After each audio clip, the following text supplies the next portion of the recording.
Welcome back to our news bulletin. In Brazil, the number of deaths from COVID-19 has surpassed 35,000 as 1,005 more died in the past 24 hours. The U.S. has recorded 922 deaths overnight, increasing the tally to over 109,000. Worldwide, the death count has crossed 394,000 with more than 6.7 million infected. Further details in this report. As the coronavirus outbreak shows no signs of abating, U.S. President Donald Trump has called for a shift in strategy against the pandemic. Trump asked his administration to focus resources on protecting high-risk populations while calling for a total end to stay-at-home orders. Meanwhile, Brazil's President Jair Bolsonaro has threatened to pull his country out of the World Health Organization, accusing the body of being political. He has played down the concern, criticizing social distancing measures since the beginning of the pandemic. Health officials warn new deaths and cases in Brazil are still growing rapidly. In relation to the situation in the states, when you look, it's very evident that we are in an increase in cases week on week and also an increase in confirmed deaths week on week. The WHO has changed its position on face masks and is now encouraging people to wear them in crowded places. As UK's coronavirus death toll surpassed 40,000, Health Minister Matt Hancock urged people not to attend large anti-racism demonstrations. He also said people attending hospital, including staff, patients, and visitors, will have to wear a face mask from June 15th.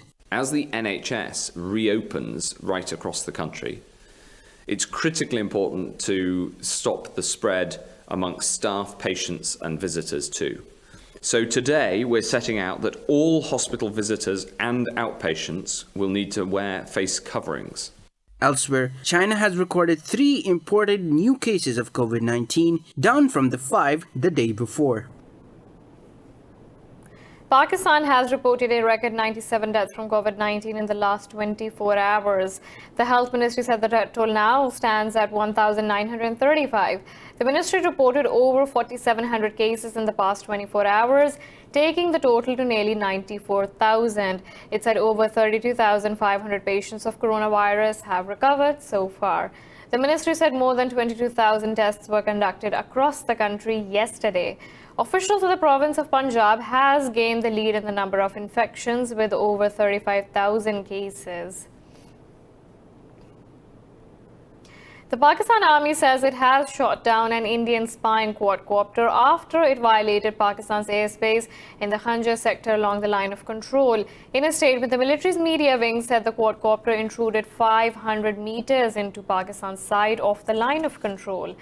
This is the 8th Indian quadcopter shot down by the Pakistan Army this year. Earlier this week, the Pakistan Army said any Indian aggression will be responded to with full might. The military's media wing said India is preparing the ground to conduct a false flag operation by leveling baseless allegations against Pakistan. In other news, Pakistan has called on the international community to hold India accountable for its actions in occupied Kashmir as the lockdown and communications blackout enters its 11th month. In a statement, the Foreign Office said India is trying to illegally change the demography of the disputed region. It said India's oppressive policies have failed to subjugate Kashmiris for the last 70 years. The Foreign Office said these inhumane restrictions have violated every single right of the Kashmiri people. Frustration, anger and fear have been growing in Kashmir since the 5th of August when India stripped the region of its autonomy and imposed a curfew. The Taliban have rejected the recent UN report alleging the presence of thousands of foreign militants in Afghanistan. In a statement, the group said the UN's credibility becomes questionable as a baseless and fabricated report was issued in its name. The statement said the UN report carried numerous contradictory and false information.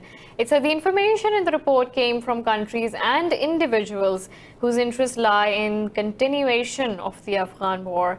The Taliban urged any report coming from the UN must exclude contradictions and speculative judgments. It said the purpose of the Security Council is to establish security and not concoct justifications for the continuation of the war.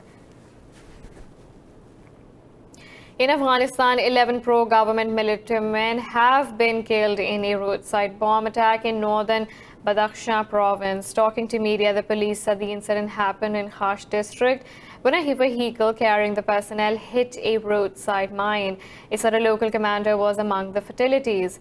Badakhshan Provincial Council member Abdullah Naji blamed the Taliban for the incident, but the group has not commented on the development. No group has claimed responsibility for the attack yet. Thousands of protesters have taken to streets across over 24 countries to demonstrate against the custodial killing of African-American George Floyd. In the U.S., protests continue for the 11th straight day as Minneapolis and California barred police from using neck restraints that killed Floyd. A U.S. District Court judge has also ordered Denver police to stop using tear gas, plastic bullets, and flash grenades against protesters. Elsewhere, protesters stormed the U.S. Embassy in Mexico City as they protested the death of Giovanni Lopez, who died in police custody last month. Meanwhile, France has banned anti-racism demonstrations planned outside the U.S. Embassy and near the Eiffel Tower, fearing violence and pandemic concerns. Over in Australia, the first Black Lives Matter protests are underway despite being banned by a court citing the risk of coronavirus transmissions. The U.S. has pushed back against criticism from China and Iran over the protests in the country. This comes after Beijing and Tehran urged Washington to tackle racism and protect minorities' rights. In a briefing, U.S. envoy to the UN Kelly Craft challenged China and Iran to compare records on how they treated such situations in their countries. Craft said there is no moral equivalence between a free society which works through problems and others which do not allow discussion over anything. The envoy also blamed Beijing of mistreating its Muslim Uyghur population. The Chinese mission rejected the accusation and asked the U.S. to solve its own problems first. China has criticized the Cold War mentality after lawmakers from other countries created a new body to counter what they call Beijing's growing threat. Foreign Ministry spokesperson Geng Shuang said the legislators should respect facts and basic norms of international relations.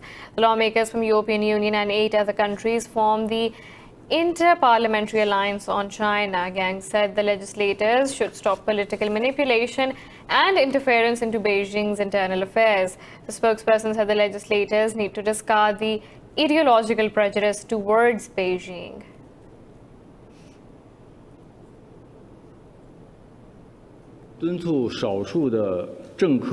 We urge this handful of politicians to respect facts and basic norms of international relations, discard their Cold War mentality and ideological prejudice, and stop exploiting various issues to interfere in China's internal affairs and political manipulation for selfish gains. We hope that they will be able to find ways to contribute constructively to international solidarity and cooperation. The International Atomic Energy Agency says Iran has continued enriching uranium at increasing levels. In a confidential report, the nuclear watchdog said Tehran is breaching the Safeguards Agreement obligations. The IAEA said Iran is continuously denying giving access to 2 locations of concern. It called on Tehran to immediately cooperate with the agency and also provide prompt access to the specified locations. The report said there is presence of suspected materials, including natural uranium, at a 3rd site. The UN Security Council has approved a 1-year extension to an embargo on the flow of weapons to Libya. In a statement, the UN said the Security Council unanimously approved the extension during a virtual meeting. The statement said the member states get a series of approvals to inspect vessels on the high seas off the coast of Libya. It said the countries will also be able to inspect elements suspected of violating the arms embargo. Meanwhile, the UN Libya mission said the ceasefire talks for the war-torn country have begun. In a press conference, UN Information Services Director Alessandra Vellucci said the UN mission and Khalifa Haftar's delegation held initial talks on Wednesday. France says it has killed the leader of Al-Qaeda in North Africa, Abdel Malik Droukil, in an operation in Mali. In a series of tweets, Defense Minister Florence Parly said French forces have also killed other members of the group Kills Inner Circle in Mali's north on Wednesday. The minister said French forces also captured a senior ISIS commander in Mali in an operation during May. She said the daring operations had dealt severe blows to the terrorist groups. Parly said French forces, in cooperation with their partners in the Sahel, will continue to hunt terrorists relentlessly. Earlier in January, former colonial power France and regional states combined their military forces to fight ISIS militants in the region. In Mali, thousands of people have taken to the streets demanding the resignation of President Ibrahim Boubacar Keïta. Demonstrators gathered in a central square in Bamako to condemn the president's mishandling of many crises plaguing the country. Heavy security was present outside the presidential palace as protesters began to surround it. Demonstrators demanded the release of Somalia Sisi, a former prime minister and opposition leader who was kidnapped by armed men on March 25th. Mali's newly formed opposition alliance organized the protests. It is true that the whole world is suffering, but the Malian is suffering more than anyone. I think that people coming out today, the youth, the women, young and old, shows that Mali is fed up. We want to change the system. We want this regime to leave. We want a new social contract to set up a Mali that stands up.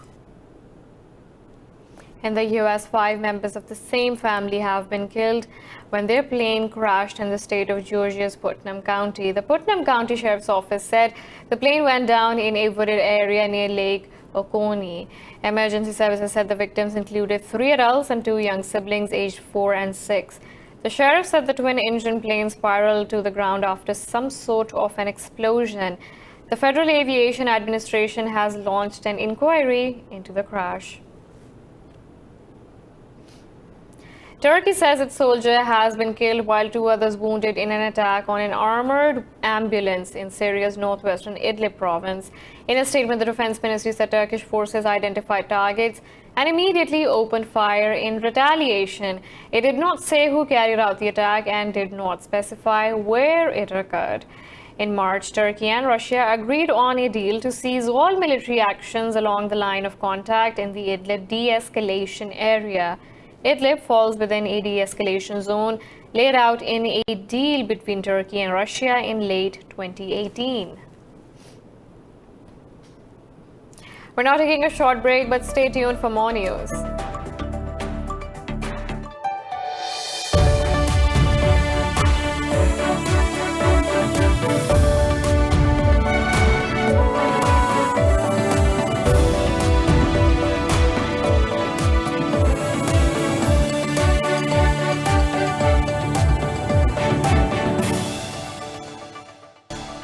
Welcome back. Pyongyang has threatened to close an inter-Korean liaison office in the North Korean city of Kaesong. In a statement, a United Front Department spokesperson said Pyongyang will withdraw from the liaison office in response to Seoul's provocations. The spokesperson criticized Seoul for failing to stop defectors from sending leaflets across the border who insult North's leadership. Earlier on Thursday, North Korea's Supreme Leader Kim Jong-un's sister Kim Yo-jong threatened to cancel a recent bilateral military agreement over the leaflets. In response to Kim's statement, Seoul hinted at making the activity illegal to avoid tensions with the North. Former U.S. Vice President Joe Biden has clinched the Democratic presidential nomination. Biden passed the 1,991 delegates threshold after presidential primaries in the District of Columbia and 7 states. In a statement, Biden said, "It was an honor to compete alongside one of the most talented groups of Democratic Party candidates." He promised to heal the soul of America and rebuild an inclusive economy. The former vice president has effectively been his party's leader since Vermont Senator Bernie Sanders ended his campaign in April. Biden will face President Donald Trump in the election scheduled for 3rd November. Russia has asked the UN to call on the US to return Moscow's diplomatic property in New York for humanitarian reasons amid the pandemic. In a UN meeting, envoy Gennady Kuzmin said Russia requested the return as soon as New York governor declared an emergency over COVID-19. Kuzmin said there was no response from the US so far. He said Russia has also written a letter to the UN Secretary General asking him to get involved in the situation and ensure that the property be returned. The envoy said such US actions violate the host country agreement. Earlier in 2017, the US authorities closed Russia's Consulate General in San Francisco, the trade mission in Washington, and its rented office in New York. Moscow said the seizure of Russian diplomatic property is an openly hostile step and called on the US to immediately return these facilities. Russia has ordered checks at particularly dangerous installations built on permafrost after a huge oil spill in the Arctic. Earlier, President Vladimir Putin declared an emergency after 20,000 tons of diesel leaked into a river when a tank at a power plant near Norilsk City collapsed last Friday. Initial inquiries have suggested ground subsidence as the cause of the oil spill. The plant's director has been taken into custody. The Russian investigative committee has also launched a criminal case over pollution and alleged negligence.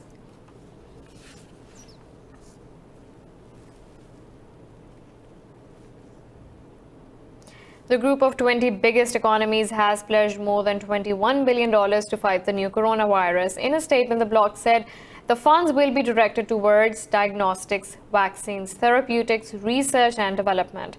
The statement said the contributions support national, regional and global emergency and preparedness response. It said G20 members have also significantly invested in humanitarian efforts and strengthening health systems in low-income countries. This comes after the G20 countries injected over $5 trillion into the global economy in late March to fight the virus and its economic impacts. In Syria, children have become a picture of misery, as most of them are either killed, displaced, tortured, or injured and disabled. This is the miserable plight of Syrian children who bear the brunt of war.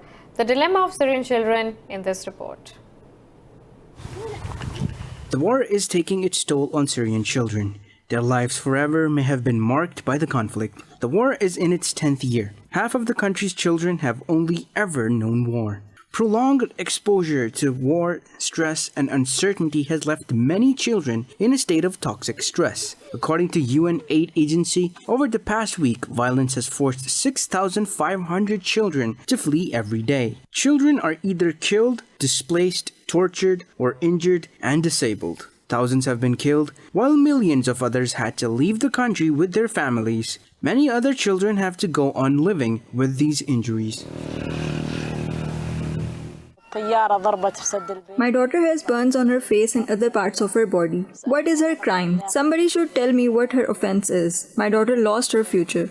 The annual observance has recalled that children pay the price of the civil war in Syria. One of the disabled kids of the war is an 8-year-old boy, Abdurrahman Davut. His father had died in an airstrike 5 years ago. He wants to go back to his village.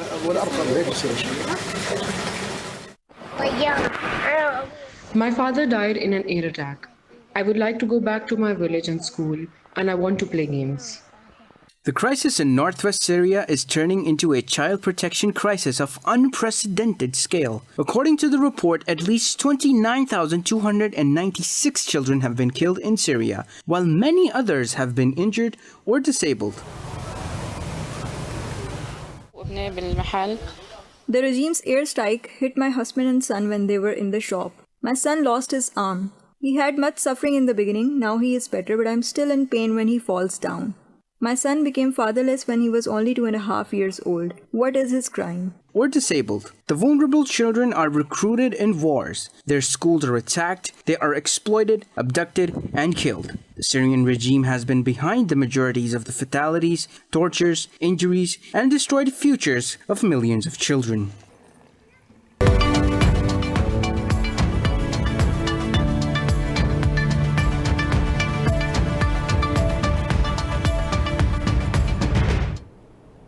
US President Donald Trump has threatened to impose tariffs on China and the European Union if they do not drop tariffs on American lobsters. Speaking at an event in the state of Maine, Trump said Brussels and Beijing have equally exploited Washington in terms of trade. Trump said the counter tariffs will prompt both Brussels and Beijing to reconsider duties on American marine products. The president said the U.S. distribution companies are forced to transship their product through companies in Canada because of the tariffs. President Trump said the U.S. will impose an equivalent plus duty on EU's cars if Brussels does not immediately drop tariffs on Maine lobster.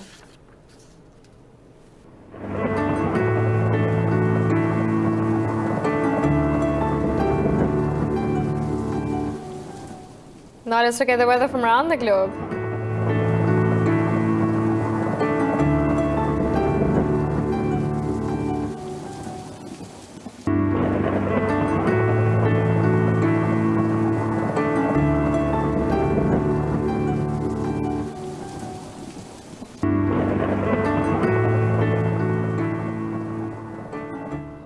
This is all for now. For the latest updates, you can follow us on social media at Indus.news.